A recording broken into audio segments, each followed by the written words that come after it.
오늘 54주년을 맞아 우리의 교회와 우리 성도님들에게 주신 말씀은 야고보서 4장 13절에서 14절까지의 말씀입니다.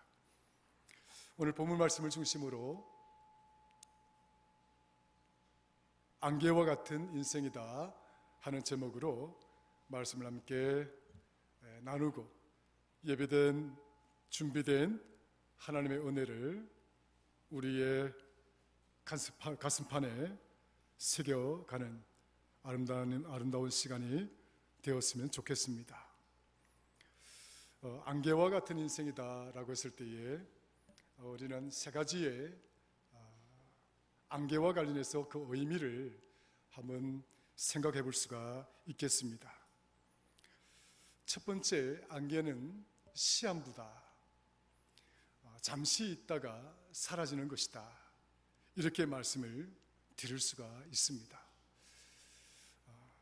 안개는 잠깐 있다가 사라지는 시한부의 의미를 갖고 있다. 이렇게 이해를 한다면 안개와 같은 인생이다. 이렇게 비유를 했을 때는 인생은 시한부와 같은 그런 의미를 갖고 있다 하는 것과도 같은 맥락입니다. 따라서 인생은 시한부와도 같은 존재이다. 이 의미를 오늘 본문 속에 담고 있다. 이렇게 보시면 되겠지요. 보시면 14절에 내일 일을 너희가 알지 못하는도다. 너희 생명이 무엇이냐? 너희는 잠깐 보이다가 없어지는 안개니라. 잠깐 보이다가 사라지는 안개와도 같아. 좀 더 구체적으로 말씀을 드린다면 너희 인생은 잠깐 있다가 사라지는 안개와도 같은 것이다. 볼륨을 좀 더 많이 낮추세요. 전도서 3장 1절에 보면 하나님은 이 말씀을 통해서 우리 인생에게는 기한이 있음을 이야기를 해주고 있습니다. 다시 말하면 우리 인생에는 시한이 정해져 있다. 태어날 때가 있으면 죽을 때가 있고, 눈물을 흘릴 때가 있으면 기뻐할 때가 있고, 즐거워할 때가 있으면 슬퍼할 때가 있다. 세울 때가 있으면 문을 뚫을 때가 있고, 심을 때가 있으면 열매를 거둘 때가 있다.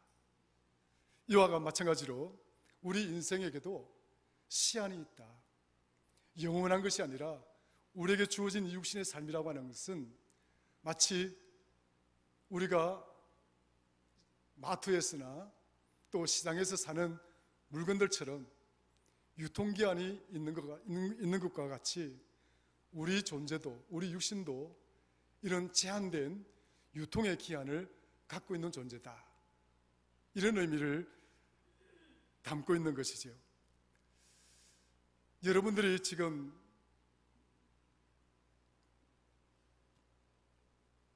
담고 있는 이 육신의 모습, 여러분 자아를 담고 있는 여러분 육신의 모습을 이렇게 가만히 들여다보게 되면 여러분들의 눈, 그리고 여러분들의 심장, 또 여러분들이 가진 모든 육체적인 기능들 가만히 살펴보게 되면 이것들 또한 유통기한들이 있어서 시간이 조금만 지나면 그 기능들이 조금씩 약해지고 급기야는 그 기능들을 사용을 할 수 없는 단계까지 이르게 되는 것을 우리는 보거나 경험하고 있는 것이지요. 의학자들이 이야기하기를 우리의 심장은 80년 내지는 90년의 유통의 시한을 갖고 있다. 이렇게 이야기를 합니다. 그리고 우리가 가진 폐는 70년에서 80년 정도의 유통의 기한을 가지고 있다. 수명을 갖고 있다는 거죠. 그리고 우리 심장도 이제 90이 넘어서게 되면 우리의 심장 기능이 급속도로 떨어진다. 그리고 여러분들이 호흡을 하고 숨을 쉬게 만드는 그 폐의 기능도 70년, 80년이 지나고 나면 거의 소멸되는 단계까지 갈 수 있는, 그만큼 우리는 유통의 기한을 갖고 있는 것입니다.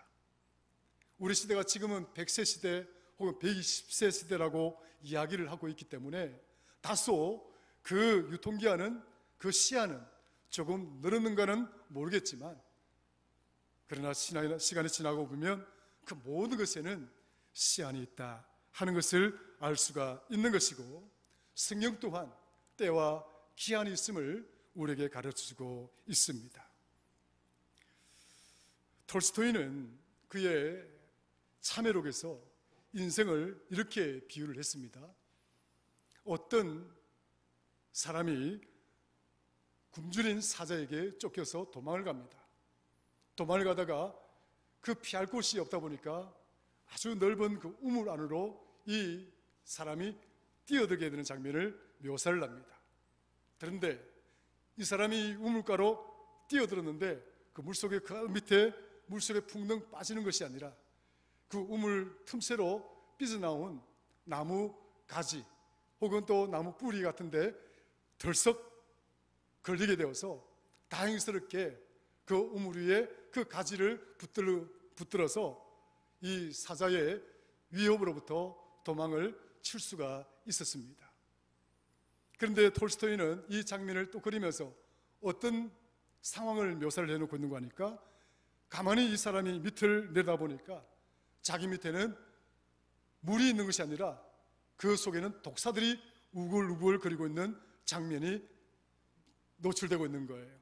그러니까 이 사람은 이 나뭇가지 위에서 이제 밑으로 내려갈 수가 없는 거예요. 왜냐?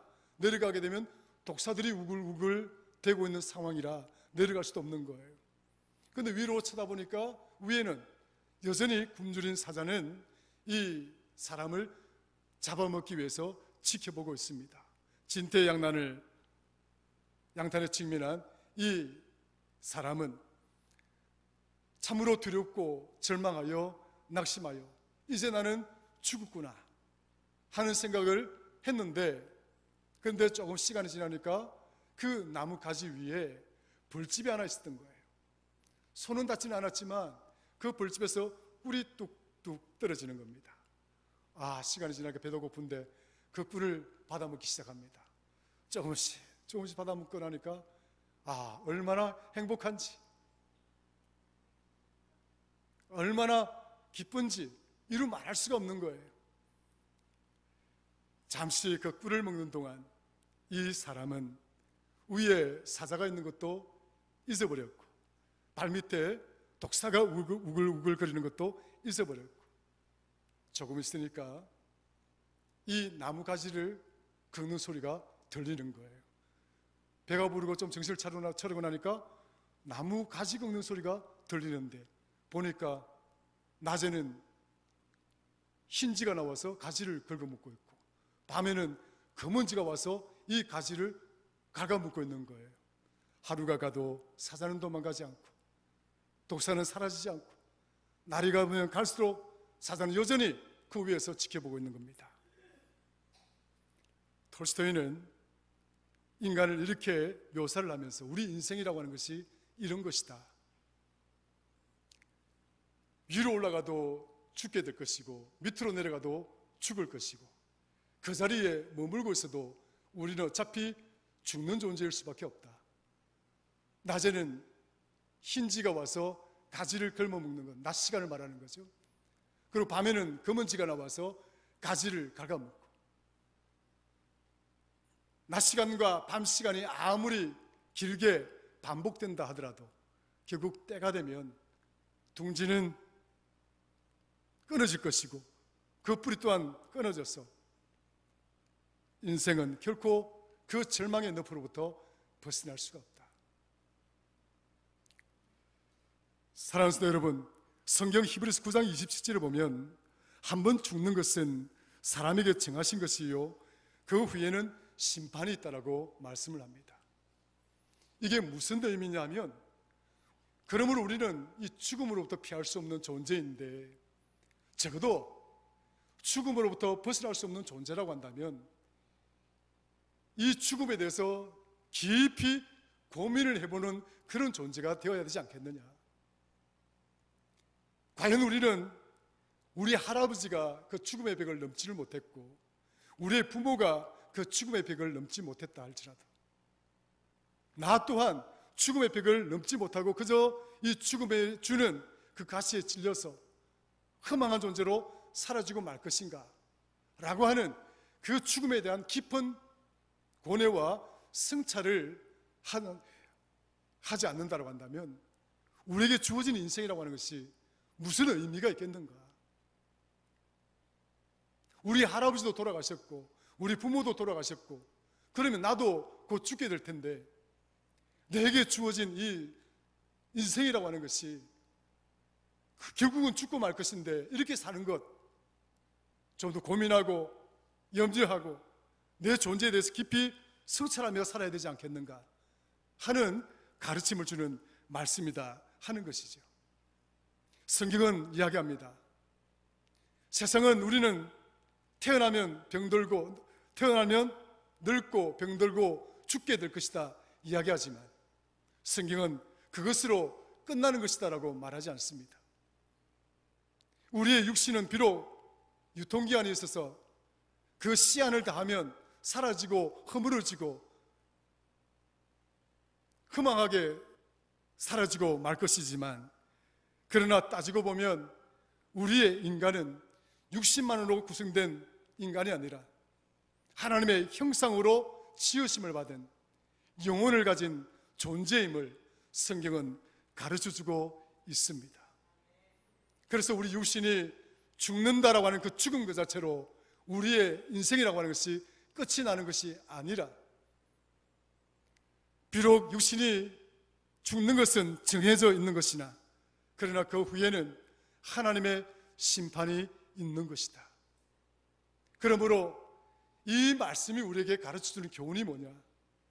우리가 어떻게 살아야 될 것이냐라고 하는 내 인생에 대해서 좀 더 고민하고 자각하고 정말 깊이 있는 성찰을 통해서 내 인생을 어떻게 책임질 것인가, 내게 주어진 이 인생을 정말 어떻게 보람되게 의미 있게 그 죽음이라고 하는 늪에다가 유기하고 방치해버리는 그런 허망한 인생이 아니라 그것을 뛰어넘을 수 있는 우리의 인생의 미래를 설계하고 계획해 본다는 것은 우리 인생에 있어서 대단히 중요한 일이라 생각이 들어집니다.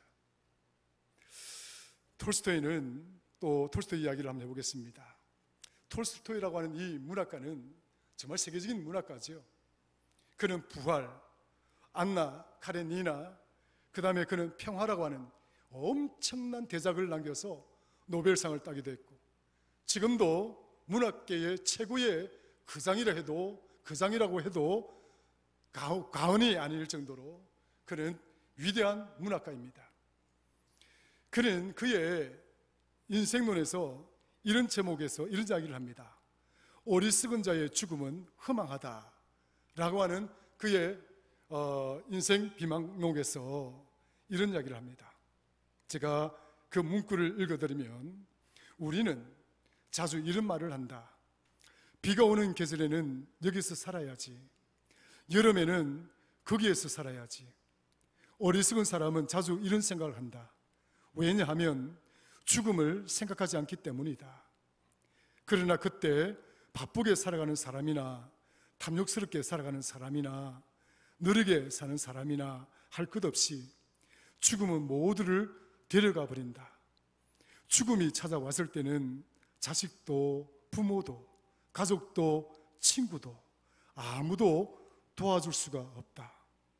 이런 사실을 알고 자각하며 살아가는 현명한 사람은 마음의 평안에 이르는 길을 찾는다.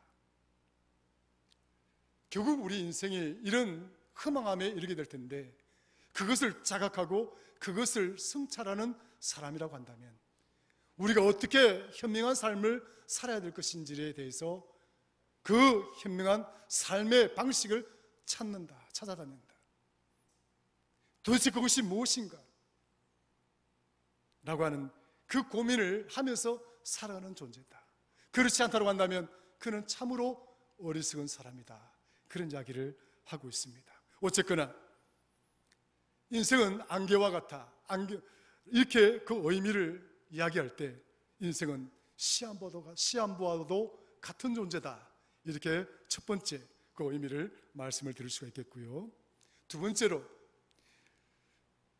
인생은 안개와 같은 존재다. 이렇게 이야기를 했을 때 두 번째 의미는 인생은 불확실하다라고 그 의미를 새겨 볼 수가 있습니다. 안개는 잠깐 있다가 사라지고 맙니다.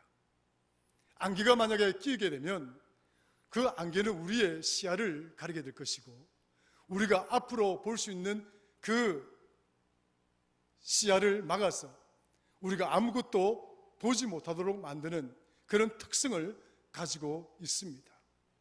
인생이 안개와도 같아 이렇게 이야기를 할 때 인생은 정말 불확실한 이 의미, 왜 인생은 불확실한 이 의미를 가지게 되는가 생각해 볼 수가 있게 됩니다. 에이브라함 링컨은 인생에 있어서 5분 앞의 일을 미리 알고 대처할 수 있는 존재라고 한다면 그는 위대한 위인이다라는 말을 사용했습니다. 어쩌면 5분 앞의 일이라고 하는 것은 여기 앉아있는 저와 여러분들은 나 5분 앞의 일을 예측할 수 있을 것 같은데 지금 44분이니까 뭐 50분 정도 되면 아직도 설교가 진행될 것이고 그런 단순한 의미를 이야기하는 것이 아닙니다. 어젯밤에 모로코에서 6.8이라고 하는 강진이 일어났습니다. 새벽에 뉴스를 보니까 1000여 명이 넘는 자가 이미 사망을 하였고 지금 그 그물등 위에 매몰되어져 있는 사람들이 얼마나 되는지 아무도 알 수가 없다는 거예요. 이런 의미지요. 인생이라고 하는 이 여정을 걸어가다 보면 우리의 인생의 여정에는 우리가 상상도 하지 못하고 우리가 예측도 하지 못하는 그런 돌발적인 사건들이 얼마나 가득 채워져 있는지를 모르는 것입니다. 오늘 우리가 이 교회 문 밖을 나서는 그 순간도 어떠한 돌발적인 사건들이 채워져 있는지 그 사건이 나에게 어떠한 피해를 입히게 될 것인지 그 어떤 누구도 장담할 수가 없는 그런 인생을 말하는 것입니다. 여러분이 1년 뒤에 여러분이 어떻게 되어 있을 거라고 하는 사실을 여러분이 예측할 수가 있겠습니까? 장담할 수가 없는 것입니다. 따지고 보면 우리 인생은 이처럼 안개가 끼었을 때 앞을 바라다 보지 못하는 정도의 불확실성을 가지고 있는 것입니다. 안개가 끼이고 앞을 분간하지 못하게 되면 어떻게 되나요? 내 앞에 놓여 있는 대상이나 어떤 사물들을 자각하고 인지할 때 착각이 생기는 거죠. 분명히 내가 본 것은 한 나무였는데 안개가 거치고 나니까 그것은 나무가 아니라 뭐 자동차였다든가, 안개가 끼었을 때 내가 봐왔던 것은 분명히 내 앞에 있던 것은 사람이었는데 안개가 거치고 나니까 사람이 아니라 큰 나무였다든지, 이렇게 우리의 판단에 착각을 불러일으키는 것입니다. 인생이 불확실하다라고 이야기를 한다면 저와 여러분들이 자각하고 판단하고 결정하는 이 사실들이 항상 진리일 수가 없다는 것을 의미하는 것입니다. 언제든지 실수할 수 있고 언제든지 잘못할 수가 있고 언제든지 오류를 범할 수가 있다는 것을 의미합니다. 여기 앉아있는 여러분들과 그리고 제가 말씀을 선포하고 있는 저 자신을 포함해서 우리가 판단하고 우리가 결정할 수 있는 것들에 대해서 무엇 하나 단언하고 확실할 수 있는 것이 얼마나 됩니까? 보는 것도 마찬가지입니다. 안개가 끼어 있으면 우리가 보는 시야가 가려워져서 보는 것이 얼마나 어려우시겠습니까? 안개가 거친들 여러분들 많은 것들을 본다고 생각하십니까? 겨우 보아야 1.5 정도밖에 되지 않습니다. 의학적으로 과학적으로 여러분들이 볼 수 있는 그 시선의 그 길이는 1.5 정도밖에 되지 않는 거예요. 그 정도만 벗어나면 어떤 사물도 분석할 수가 없고 어떤 사물에 대해서 정확하게 설명할 수도 없는 것입니다. 인생이 안개와도 같아, 이렇게 이야기를 할 때 인생은 불확실하다라고 말씀을 들을 수가 있습니다. 착각하는 존재다. 여러분이 보는 것도 착시의 현상 속에 놓이게 될 수도 있습니다. 그래서 성경은 끊임없이 말합니다. 남을 비판하거나 남을 헐뜯거나 남을 미워하지 말라는 이유도 내가 100% 오를 수 있는 존재라고 말할 수 없기 때문에 그렇습니다. 여러분들이 절대적인 진리일 수가 없기 때문에 그렇습니다. 만약에 여러분들이 절대적인 진리가 되고 여러분들이 절대적인 가치가 되어진다고 한다면 하나님처럼 우리의 잘못을 지적할 수가 있을 것입니다. 그러나 우리는 연약한 존재고 우리가 인지하는 이 지각의 능력도 한계가 있고 우리의 보는 것도 한계가 있는 것처럼 우리는 불확실한 존재입니다. 그래서 그 어떤 누구도 우리는 정죄할 수가 없고 그 어떤 누구에 대해서 감히 비판할 수 있는 존재가 아닌 것이지요. 그뿐이 아닙니다. 인간이 인생이 불확실하다라고 하는 이 의미는 여러분들이 살아가면서 시간에 대해서 착각을 하기도 하고 여러분이 살아가는 삶의 방식에 대해서도 착각하기도 하고 여러분이 가지고 있는 이 생명에 대해서도 착각을 하기도 하는 것입니다. 내게 주어진 시간이 마치 영원할 것이라고 착각하며 살아가는 자들이 많습니다. 어떻습니까? 여러분들의 지금 남아있는 이 여생에 여러분들에게 주어진 시간이 얼마만큼 된다고 생각하십니까? 짧다라고 생각하지요? 이렇게 질문하면 나 얼마 되지 않을 것 같아. 그러나 살다 보면 마치 내 인생이 영원히 있는 것처럼 착각하면서 살지요. 여러분을 살아가는 삶의 방식 또한 마찬가지입니다. 착각하는 삶이 너무나 많습니다. 여러분이 살아가는 그 삶의 방식이 최고이고 그것이 참된 진리인 것처럼 위장하고 그렇게 합리화시키고 살아갈 때가 너무나 많이 있습니다.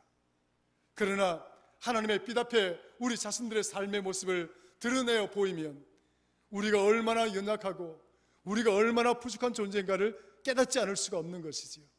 이처럼 우리는 시간에 대해서 착각하고 내가 살아가는 삶에 대해서도 착각을 하고 살아갈 때가 많이 있습니다. 생명 또한 마찬가지입니다. 이렇게 살다가 죽으면 끝이겠지.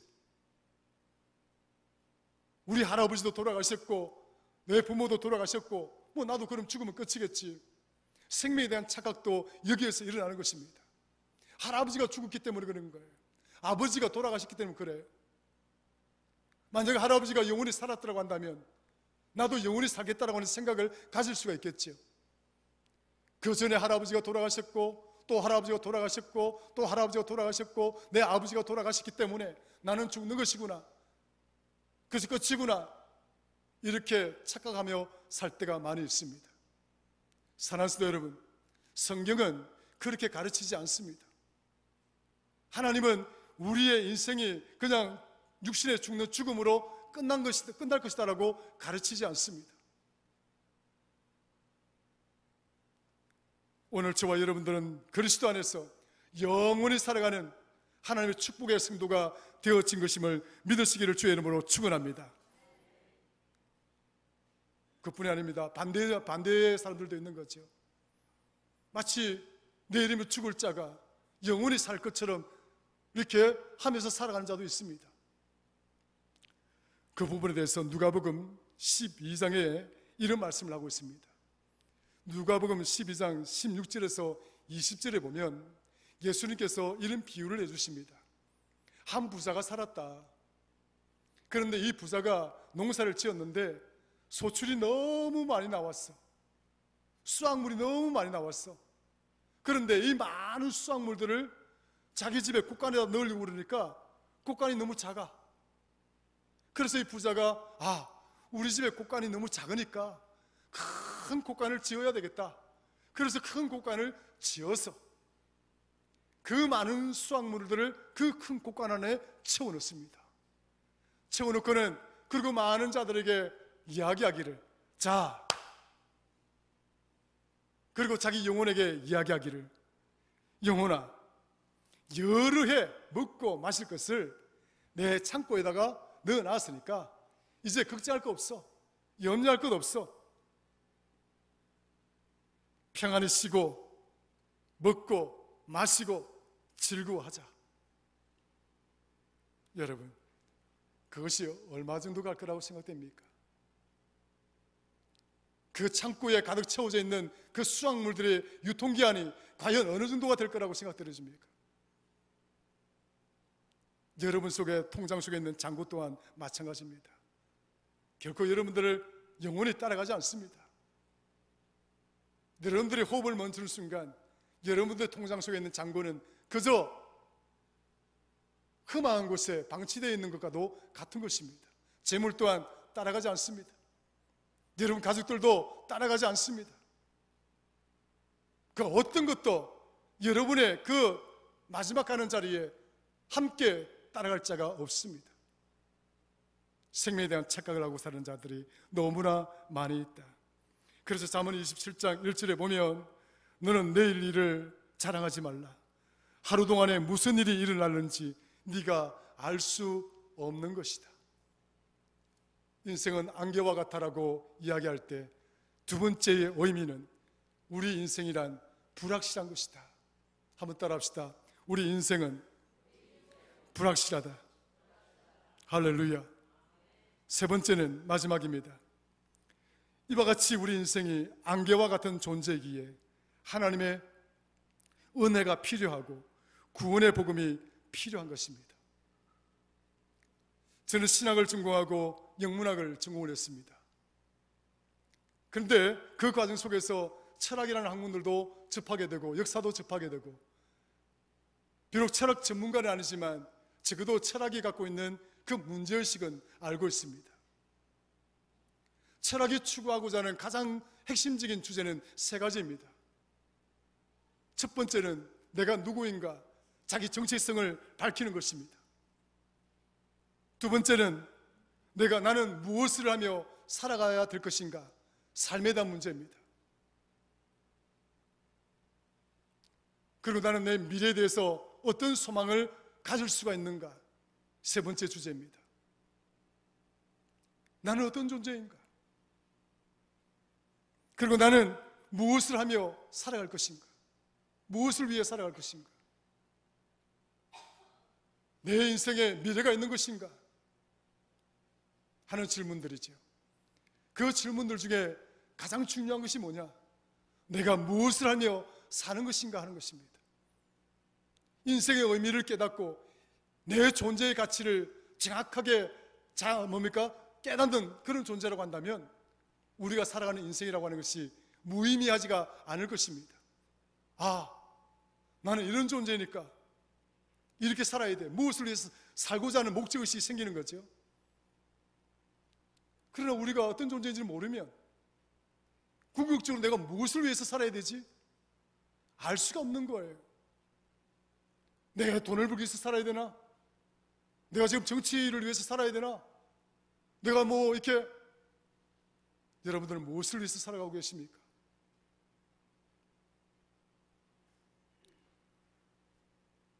그러나 중요한 것은 성경은 우리에게 명확한 대답을 제공해 주고 있습니다. 고린도전서 10장 31절에 보면 너희가 먹든지 마시든지 무엇을 하든지 다 하나님의 영광을 위하여 하라. 성도 여러분, 철학이 그렇게 고민하고 그렇게 고민하면서 방황하고 있을 때 성경, 하나님의 말씀은 우리에게 그렇게 방황하게 만들지 않습니다. 우리로 하여금 그렇게 고민하게 만들지 않습니다. 너희는 내 형상에 따라 시험을 받은 자고 너희는 나의 영광을 위해서 살아가는 존재들이다. 하나님의 영광을 위해서 살아가는 존재, 그것이 우리 인생의 목적이라고 하는 거예요. 성도가 그 인생의 의미와 목적을 상실한다고 한다면 지금도 철학자들이 고민하고 헤매고 있는 그 유리방황하는 길에서 여전히 고민하며 살아가게 될 것입니다. 사랑하는 성도 여러분, 우리는 그런 고민을 할 필요가 없는 존재입니다. 우리는 하나님의 형상에 따라서 지음받은 자요, 예수 그리스도의 은혜로 말미암아 모든 죄를 대속받은 자요, 예수 그리스도께서 십자가 위에서 죽으셨으나 3일 만에 다시 부활하심으로 우리는 영원히 살아갈 수 있는 영원한 생명의 소망을 가진 자이기 때문에 내 인생의 미래에 대해서 고민하거나 염려할 필요도 없고, 내가 무엇을 위해 살아야 될 것인지에 대해서도 고민할 필요가 없는 것입니다.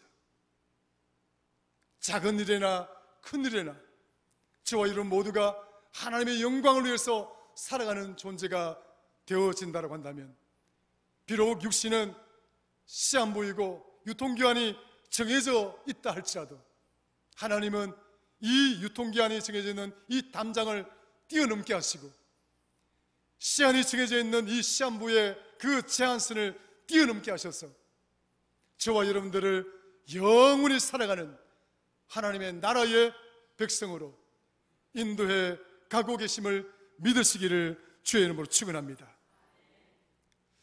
사람이 가난으로부터 고통받지 않는 두 가지 방법이 있습니다.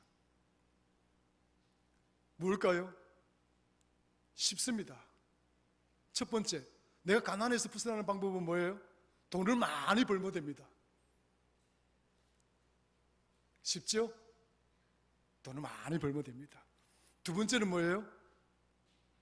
욕심을 줄이면 됩니다. 그런데 돈을 많이 버는 것은 현실적으로 여러분 마음대로 되는 것이 아닙니다. 여러분 돈 버는 일이 여러분 마음대로 됩니까? 통장에 잔고를 막 쌓아가는 일들이 여러분들 마음대로 됩니까? 우리 교회 성도님들 중에 막 이렇게 막 풍성풍성 쌓아가시는 분은 한 분도 없는 것 같아요. 가능컨대 그런 것 같아요.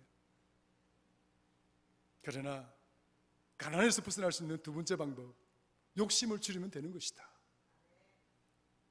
있는 거 좀 덜 입고 먹는 거 좀 덜 먹고 그러면 가난해지지 않는 거예요. 풍요로워질 수 있는 것입니다.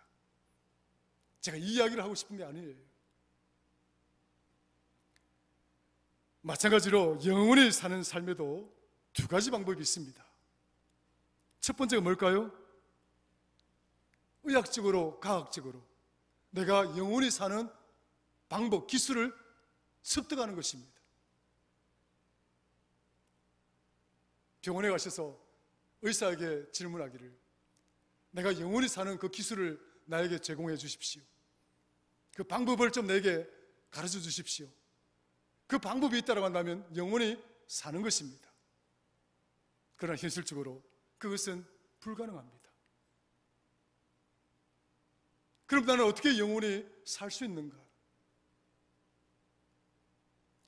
죽음의 무덤에서 깨어나지 못했던 자들, 사망의 늪에서 벗어나오지 못했던 자들, 그런 자들만 바라보고 있으면 여러분들은 영원히 그 죽음으로부터, 사망의 늪에서부터 빠져나올 수가 없는 거예요. 누구를 봐야 됩니까? 죽음을 이긴 자를 봐야 됩니다. 그 무덤에서 살아나온 자를 보아야 됩니다. 사망에 이긴 자를 바라보아야만 되는 것입니다. 무덤을 크게 만들어 놓았다고 해서 그것이 우리에게 영원한 생명의 길을 가르쳐 주는 것이 아닙니다. 그 무덤 속에 온갖 보화, 온갖 보물들을 그 속에다가 함께 방치를 시켜 놓았다 하더라도 그것은 죽음을 이기는 방법이 아닌 것입니다. 죽음을 이기는 방법이란 무덤을 열고 그 무덤 속에서 나와야 하는 것입니다. 그리고 그 무덤 속에서 나와서 영원히 사는 모습을 우리에게 보여주어야만 하는 것입니다. 성경이 왜 우리에게 이 성경을 이끌어서 복음이라고 이야기하느냐, 기쁜 소식이라고 이야기를 하느냐, 다름이 아니라 하나님 스스로가 인간이 되셨던 예수 그리스도는 비록 십자가 위에 못 박혀 돌아가셨지만, 그래서 죽음이라고 하는 그 무덤에 갇히고 사망의 늪에 갇힌 존재가 되었지만, 하나님은 독생자 예수 그리스도를 3일 만에 살리셨습니다.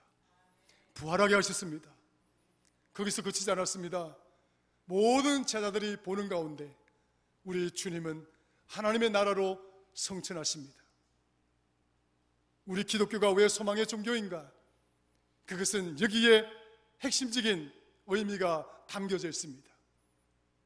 그러니까 우리는 내일을 향해서 나아갈 수가 있습니다. 그러므로 우리 기독교 성도들은 미래를 향해서 나아갈 수가 있습니다. 왜? 우리에게는 영원히 사는 소망이 있기 때문에 그렇습니다. 증례하고 마치지요. 오늘 본문 말씀을 통해서 안개와 같은 인생이다라고 하는 제목을 가지고 말씀을 나누었습니다. 인생이 안개와 같다라고 하는 의미는 인생은 시한부와 같은 존재다. 두 번째, 인생은 불확실한 존재이다. 그렇기 때문에 우리 인생에게 절실하고 필요한 것은 하나님의 말씀이고 하나님의 은혜이고 우리를 죽음으로부터 살리셔서 부활의 존재로 영원히 사는 생명의 길로 인도하셨다라고 하는 이 기쁜 소식을 성경은 우리에게 전하고자 하는 것입니다. 사랑하는 성도 여러분, 우리 인생은, 육신의 인생은 두 번, 세 번 살아갈 수 있는 것이 아닙니다. 한 번 살면 끝입니다. 지우개가 있는 것도 아닙니다. 연습장이 있어서 다시 쓸 수 있는 것도 아닙니다. 쓰고 나면 끝이고 지울 수 없는 것이 우리 인생입니다. 내 인생의 그 여정 가운데 이 기쁜 소식이 저와 여러분들에게 오늘 성경은, 하나님은 은혜로 주시기를 원하시며 이 복음을 붙들고 살아가는 자에게 영원히 살아가는 영원한 생명의 축복과 그 소망을 주신다 하는 사실을 오늘 말씀을 통해서 우리에게 깨우쳐주고 있습니다. 안개와 같은 존재가 아니라 영원히 사는 하나님의 거룩한 백성의 존재가 되었음을 믿으시고 하나님께 감사와 찬송과 영광을 돌리는 그런 복된 성도가 되시기를 주의 이름으로 축원합니다. 하나님 아버지 고맙고 감사합니다. 오늘 우리에게 주신 말씀을 통해서 귀한 은혜를 주셨습니다. 세상은, 또 세상 사람들은 우리 인생이 안개와 같아 라고 말할 수 있을지 모르나 우리는 명확하고도 분명한 소망이 있는 존재예요. 우리는 불확실한 존재가 아니라 명확하게 영원히 사는 생명을 가진 존재이기 때문에 주여 이 은혜와 이 축복을 주시기 위해서 우리를 불러주셨는 줄로 믿습니다.